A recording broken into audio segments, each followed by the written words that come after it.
तो एक बात तो यह है कि 5 नमाजें कभी माफ नहीं है। अल्लाह के यहां नहीं पूछा जाएगा उर्स किया था कि नहीं। यहां है इतने सारे मौलाना, जरा बताओ मैं कोई मुझे। अल्लाह के यहां नहीं पूछा जाएगा चादर चढ़ाया था कि नहीं। अल्लाह के यहां नहीं पूछा जाएगा ताजिया बनाया था कि नहीं। अल्लाह के यहां नहीं पूछा जाएगा नियाज फातिहा किया था कि नहीं। साफ साफ सुनो, और मैं सुन्नी इब्ने सुन्नी बोल रहा हूं, टुन्नी वाला काम नहीं, सुन्नी वाला काम। इसमें से एक बात अल्लाह के यहां नहीं पूछी जाएगी।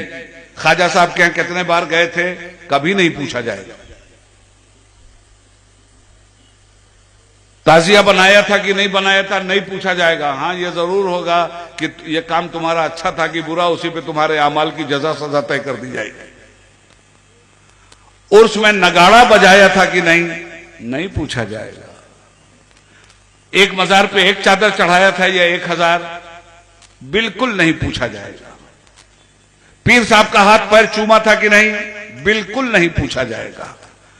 उनको नजराना शुक्राना देकर राजी किया था कि नहीं, बिल्कुल नहीं पूछा जाएगा। तो फिर पूछा क्या जाएगा? रोजे महशर की जहां गुदाज बुअद अव्वली पुरुष से नमाज बुअद पूछा जाएगा। तो यह पूछा जाएगा तुमने नमाज पढ़ा था या नहीं, और जजा सजा इस पे तय हो। जान पिघलती होगी, सूरज सवा नेज़े पे होगा, साये रहमत के अलावा कोई साया नहीं होगा। मां बेटी को नहीं पहचान रही होगी, बेटी मां को नहीं पहचान रही होगी, बाप बेटे को नहीं पहचान रहा होगा, बेटा बाप को नहीं पहचान रहा होगा। नफसी नफसी का आलम होगा। अंबिया किराम का आलम यह है कि खुदा के सामने जाने के लिए लरज रहे होंगे। कितना बड़ा कलेजा है हमारी इस उम्मत का।